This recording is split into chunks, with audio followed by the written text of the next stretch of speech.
Masih bersama Bu Menlu Retno Marsudi. Tadi kita sudah ngobrol banyak soal Indo-Pasifik sebetulnya, tapi kayaknya masih kurang karena kita masih pengen tahu nih Bu. Sebetulnya pentingnya kita merangkul negara-negara yang ada di kawasan ini tuh apa? Pasifik Selatan. Pasifik Selatan, ya.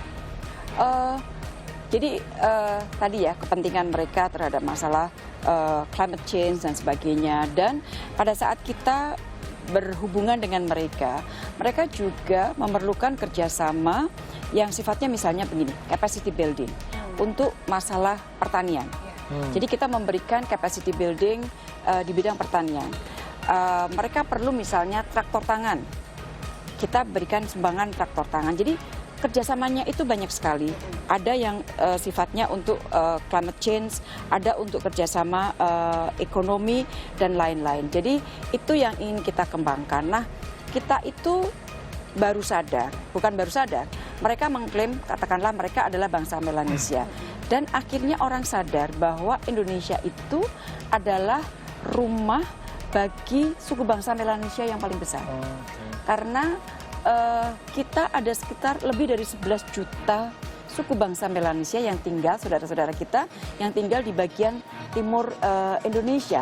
Sehingga kan kalau kita bicara mengenai Pasifik Selatan adalah Melanesia, Polinesia, kita juga bagian dari mereka. Jadi rasa bahwa mereka atau kita adalah bagian dari Pasifik itu yang terus ditumbuhkan. Dan nanti pada bulan Juli untuk pertama kalinya juga kita akan mengadakan Pacific Exposition. Itu inisiatifnya Indonesia mempertemukan pengusaha-pengusaha, bisnismen dari Indonesia dan negara-negara Pasifik bertemu di Auckland. Kenapa Auckland? Karena kalau dari Pasifik Selatan harus naik ke Indonesia jauh banget. Jadi kita gitu ketemu di tengah-tengah. Kita sudah bicara dengan New Zealand, kita sudah bicara dengan Australia, dengan teman-teman kita di negara-negara Pasifik Selatan, dan mereka sangat tertarik. Tapi sebenarnya kalau perbedaan signifikan konsep Indo-Pasifik yang diusung Indonesia sama negara lain, kan Pasifik Selatan. Ya, ini dua hal yang berbeda ya. Dua hal yang berbeda. Tadi yang saya bahas adalah Pasifik Selatan. Sekarang ini Indo-Pasifik. Nah, Indo-Pasifik itu gampangnya gini. Ada Samudra Hindia. Di tengah-tengah sini ada ASEAN.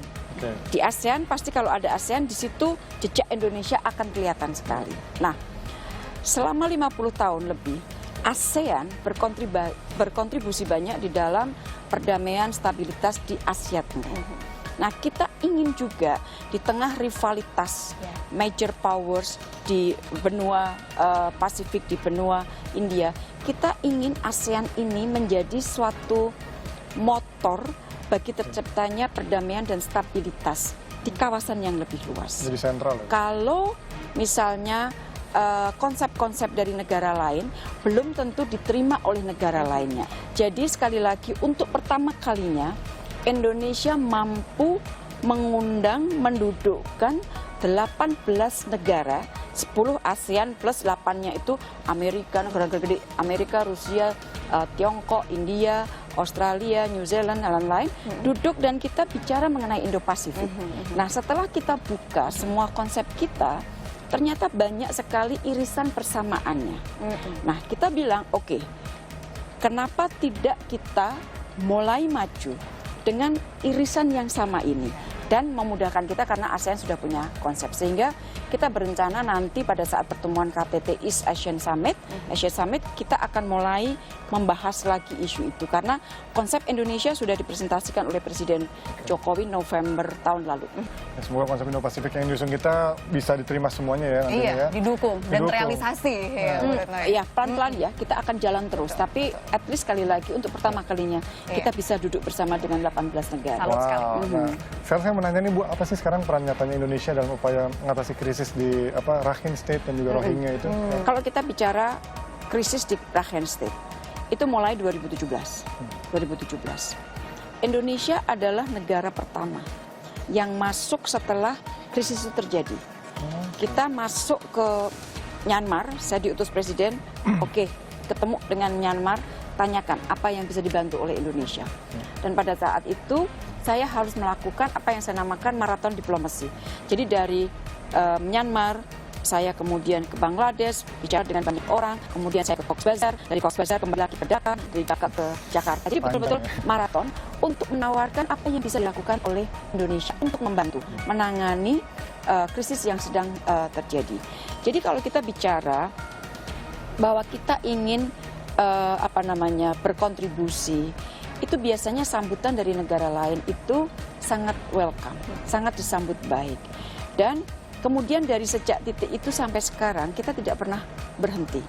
Dan Indonesia juga adalah inisiator dari keterlibatan ASEAN secara langsung di dalam krisis ini. Jadi November tahun lalu, lagi-lagi November tahun lalu titiknya, kita menyampaikan kenapa ASEAN tidak terlibat langsung untuk membantu. Pertama, banyak pro kontra, ada yang ya, ada tidak, Myanmar masih ragu-ragu, tapi akhirnya inisiatif Indonesia ini diterima oleh ASEAN. Dan ASEAN sekarang sudah mengirimkan tim yang pertama, timnya sudah kembali, saya sudah bicara dengan mereka, saya tahu ada gap di mana, gap ini kita tawarkan untuk dikerjasamakan, dan baru 2 hari yang lalu, saya menerima kunjungan utusan khusus Sekjen PBB untuk masalah Myanmar. Mereka datang, mereka konsult dengan kita apa yang harus kita lakukan bersama dan sebagainya. Sehingga kalau kita bicara mengenai Rakhine State, maka Indonesia termasuk negara pertama yang selalu dikonsult oleh dunia.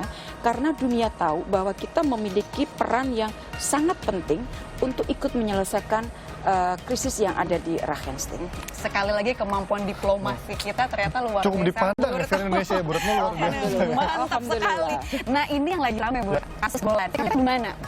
Jadi Golan, Indonesia tetap mengakui bahwa Golan ini sebagai bagian dari Syria.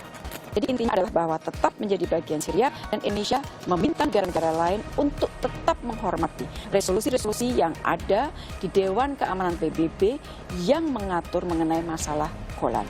Jadi kalau semua negara menghormati resolusi yang sudah ada, saya kira akan jelas arahnya akan kemana. Luar biasa sekali. Insight-nya luar biasa banget ya. Iya, tapi itu tadi Ji, kemampuan diplomasi itu. Dan milenial harus belajar ya sebenarnya mulai dari sekarang. Bener, itu dia. Seperti yang di tumblernya, Bu. Dari tadi kan kita ngomongin soal diplomasi dan tumbler nih, boleh lihat nggak Bu tumblernya? Tumblernya ada hashtagnya. Ini ada hashtagnya. Ini diplomasi. Dan ini batik kan, tapi batik ini merepresentasikan 4 prioritas politik luar negeri Indonesia. Karena kita belajar batik ini masing-masing maknanya. Ini adalah untuk melindungi rumah kita, NKRI. Ini adalah untuk caring itu untuk diplomasi kemanusiaan, melindungi warga negara Indonesia. Ini adalah untuk diplomasi ekonomi dan ini adalah untuk kontribusi kita pada perdamaian dunia. Jadi batik kita juga kita bisa gunakan untuk memberikan simbol terhadap prioritas politik luar negeri. Ini diplomasi. Hashtag ini diplomasi. Luar biasa. Bu Retno, terima kasih banget. Bu udah datang, good afternoon. Terima kasih banyak. Ngobrol-ngobrol, ngasih insight yang sukses untuk semua milenial. Bu Retno juga sehat terus Bu, biar bisa terus ke luar negeri berdiplomasi ya Bu ya. Terima kasih. Baik, untuk Anda Gutibel kita masih punya sederet informasi menarik lainnya, jadi jangan kemana-mana, tetap di Good afternoon. Bu Retno, terima kasih banyak.